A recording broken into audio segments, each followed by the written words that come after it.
It's time for the whole 9 yards. Hello again, everyone. I'm Ralph Ventre. I'm here in the NEC Front Row Studios, ready, raring to go for Week 8 of the Division I FCS schedule.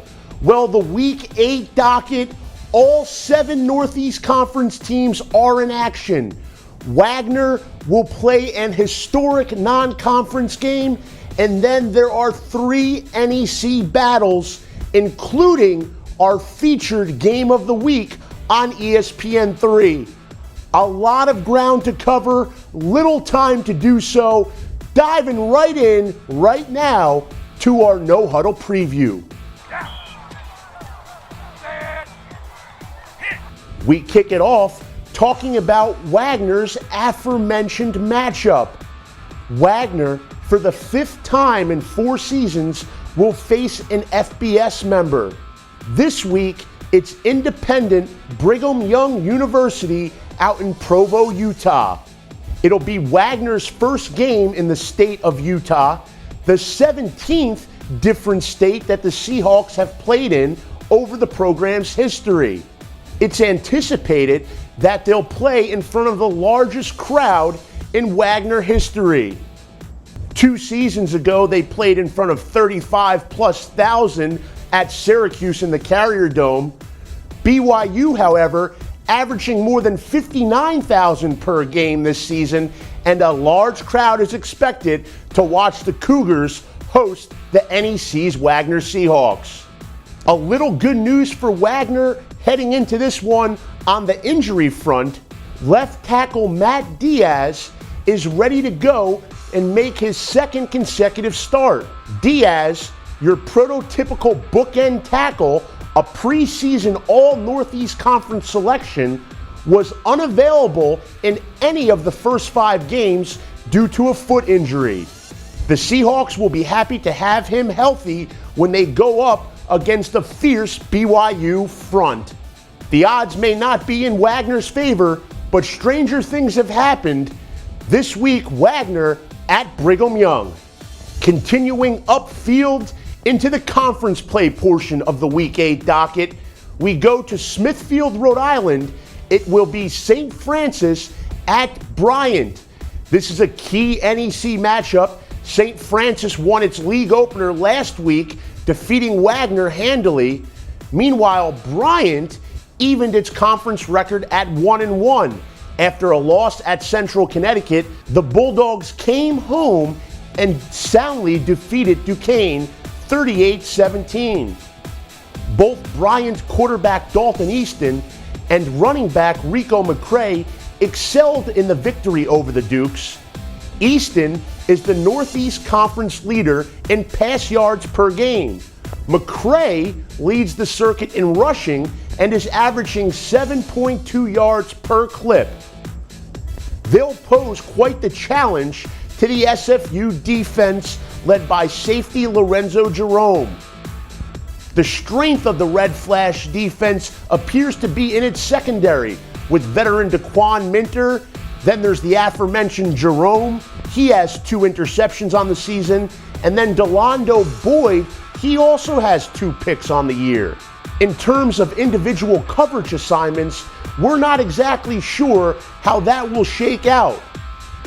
There's no doubt that Chad Ward is Bryant's number 1 target, but the Bulldogs have a number of lethal weapons. Dalton Easton threw 4 touchdown passes in last week's win, each going to a different Bulldog receiver. One final note, this one on SFU. The Red Flash enter this game as the NCAA FCS national leader in red zone offense, 22 for 22. SFU is the lone team in the country to not yet have stumbled inside its opponent's 20. St. Francis, Bryant, live October 24th, 1 p.m. kickoff, right here, NECFrontRow.com. Continuing to slide down the Week 8 docket, we get to the rivalry game portion. 2 rivalry contests this week. The first will unfold out in the Steel City. It'll be Duquesne making the trip out to the suburbs to face Robert Morris at Joe Walton Stadium. The Steel City Showdown has routinely drawn big crowds to the ballpark, and Saturday should be no different. A lot more than just bragging rights on the line in this one. Robert Morris and Duquesne are both 1-1 in Northeast Conference play. While a win on Saturday won't lock up any conference title, a second loss to either one of these two teams could do some serious damage to those championship hopes. A look at a matchup within the matchup, it takes us to the Duquesne offense, which leads the Northeast Conference with 409 yards per game. On the other hand, the Robert Morris defense has performed quite well under tough circumstances this season. A tough schedule and top 25 opponents littered the non-conference slate. More than halfway through the season, though, and Robert Morris is allowing a conference low 4.4 yards per play. The Colonials have 3 of the conference's top 6 leading tacklers. And of course, veteran Mike Stokovic, the man in the middle of it all, is the Northeast Conference leading tackler, nearly 10 stops per outing. Steel City bragging rights and Northeast Conference title implications on the line in Moon Township. You can watch it unfold right here from the front row. And now it's time to take a look at our second rivalry game. It's the featured NEC football game of the week on ESPN3. Central Connecticut makes the short trip from New Britain down to Fairfield, where they'll take on two-time defending champion Sacred Heart. Both Central and SHU closed out their non-conference slates in Week 7, both facing Ivy League opponents at home. Central suffered a setback to Dartmouth, while Sacred Heart was successful against Cornell.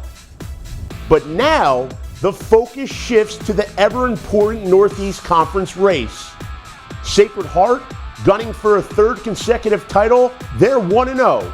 They won their opener 2 weeks ago at Robert Morris. Central Connecticut, on the other hand, after dropping the opener at Duquesne, came back home to stun NEC preseason favorite Bryant. So the Blue Devils are very much in the mix at 1-1 in league play. One final note for each team on this matchup. We take a look on the defensive side of the ball. Sacred Heart's defense has been lights out of late. In the last 2 weeks, the Pioneers have allowed only 1 offensive touchdown. They've also stonewalled the opponent's rushing attack. In the 2 games combined, opponents have managed only 59 yards on the ground against the Pioneers. In terms of Central Connecticut's defense, they'll look to replicate the performance they had against Bryant when they had little trouble getting off the field on third down. The Blue Devils held Bryant to 1 of 13 on third down attempts that day. A number like that would certainly bode well for the Blue Devils in the NEC football featured game of the week, Sacred Heart CCSU, live from Fairfield on ESPN3, 1 p.m. Eastern Time kickoff. Now that we've previewed each of the 4 matchups, let's take a breather. It's time for a Twitter timeout. You know what happens in this segment weekly on the Whole 9 Yards. We feature a top NEC-related tweet from the past week in social media. Well, I guess you can say Tyler Doobie has a fan out there. This guy wants to rename the school after him. And although we don't think the name Doobie will be popping up on any buildings at Sacred Heart's campus anytime soon, we must admit it's been a memorable week for the veteran receiver. He went for a career-high 202 yards in the Week 7 win over Cornell. That was the second highest single game receiving total in Sacred Heart history. Only former NFL draft pick Devin Johnson topped that number when he put up 209 yards in a game back in 2001. A few days after his monster performance, Doobie learned that he was named an official candidate for the Stats Inc. FCS National Offensive Player of the Year Award. So yeah, we get it. He's definitely one of the best in the NEC. He leads the conference in receiving yards and receiving touchdowns, and he's actually one of the best in the country. So we can understand all the excitement surrounding Tyler Doobie. Moving on to the final segment of the show, it's time for X's and O's. You know exactly what we do here. We feature one prime offensive performer, then we flip it over to the defensive side and look at a key player over there. First up, St. Francis U's heading to Bryant this weekend, and they bring one of the NEC's top targets with them to Smithfield. It's St. Francis receiver Terrell Smith. The senior is averaging 106 receiving yards per game, second in the conference to only the aforementioned Tyler Doobie. Smith has pulled in 4 scoring strikes in the first 5 games of his senior season. And as for his 17.7 yards per catch average, that also ranks second amongst conference leaders. It'll be interesting to see if the Bryant secondary can hold Smith under the century mark in Week 8.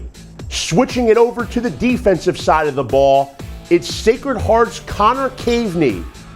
You'll get a chance to see him in action during the featured game of the week on ESPN3. Caveney's been a force up front for the Pioneers over the last couple of seasons. The nose guard has 3 tackles for a loss this season. He's also effective when he drops off the line back into coverage at times. 2 interceptions for the big fella this year. And just last week, Caveney showed his ability on the offensive end. Head coach Mark Nofri slipped him in to a goal line package against Cornell, and Tyler Doobie found him on the option pass, 1-yard touchdown, as Caveney enjoyed a J.J. Watt type moment. So that'll do it for the Week 8 edition of the Whole 9 Yards. 3 conference games, 2 of them of the rivalry variety, 1 of them the featured game of the week on ESPN3. Then, of course, there's Wagner at FBS member BYU. Week 8 is shaping up to be great, so don't miss it. Front Row and ESPN3 are your best friends this Saturday. I'm Ralph Ventre for the Whole 9 Yards. We'll do it all over again next week here on NEC Front Row. Enjoy your Saturday.